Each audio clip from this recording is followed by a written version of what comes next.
Assalamualaikum warahmatullahi wabarakatuh. Salam matematika, selalu sehat dan tetap semangat. Ketemu lagi dengan Teacher Rida pada mata pelajaran Matematika untuk kelas 7 SMP. Pada video pembelajaran kali ini, kita akan membahas materi tentang perbandingan senilai. Dengan tujuan pembelajaran, setelah menyaksikan video kali ini, Ananda dapat menyelesaikan masalah kontekstual tentang perbandingan senilai. Selamat menyaksikan. Pengertian perbandingan senilai. Perbandingan senilai adalah perbandingan antara dua atau lebih besaran, di mana jika suatu variabel bertambah, maka variabel yang lain juga ikut bertambah. Dan sebaliknya, jika suatu variabel berkurang, maka variabel yang lain juga ikut berkurang. Contoh permasalahan perbandingan senilai ini adalah, yang pertama, perbandingan banyak barang dengan harganya. Yang kedua, perbandingan banyak bensin dengan jarak tempuh. Yang ketiga, perbandingan jarak dengan waktu. Untuk lebih jelasnya mengenai perbandingan senilai ini, mari kita simak ilustrasi gambar berikut ini.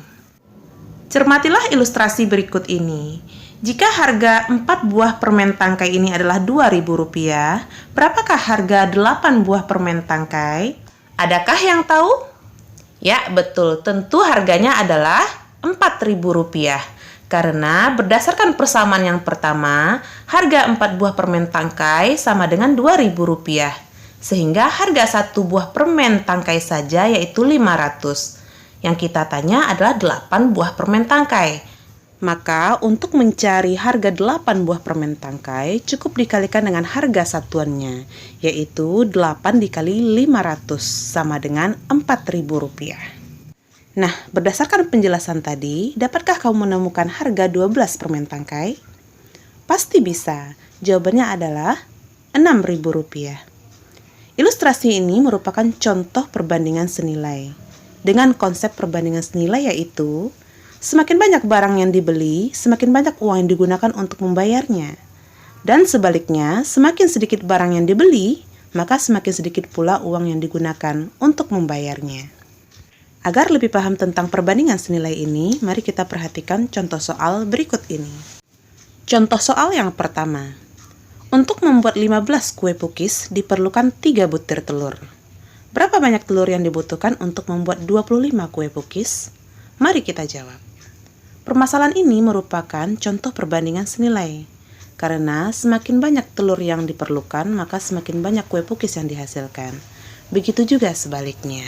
Untuk menyelesaikan perbandingan senilai ini, ada 2 cara. Cara yang pertama dengan menentukan nilai satuannya.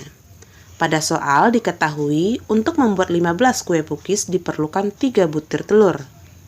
Nah, artinya setiap 5 kue pukis memerlukan 1 buah telur.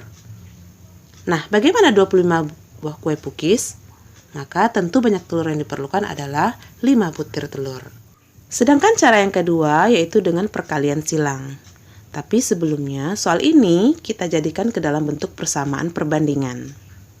15/3 sama dengan 25 per X. Selanjutnya kita kali silang.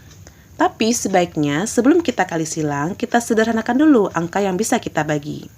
Misalnya 15 dengan 3. Sama-sama kita bagi dengan 3. Sehingga hasilnya adalah 1 dan 5.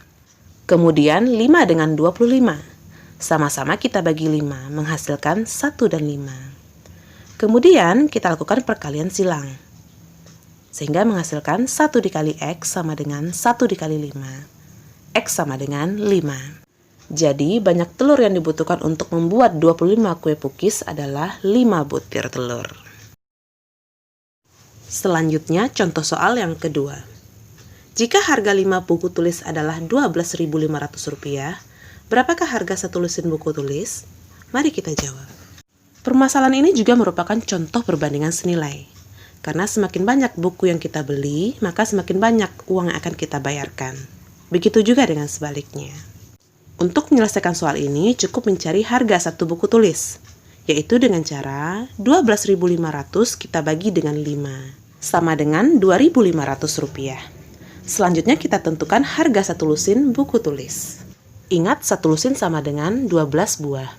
Sehingga harga 1 lusin buku tulis adalah 12 dikali dengan harga satuannya, yaitu Rp2.500, sama dengan Rp30.000.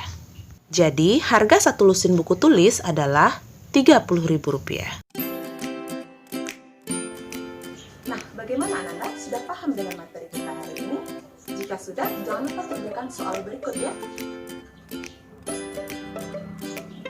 Baiklah Ananda, sampai di sini dulu pembelajaran kita hari ini. Sampai jumpa di pembelajaran berikutnya. Assalamualaikum warahmatullahi wabarakatuh.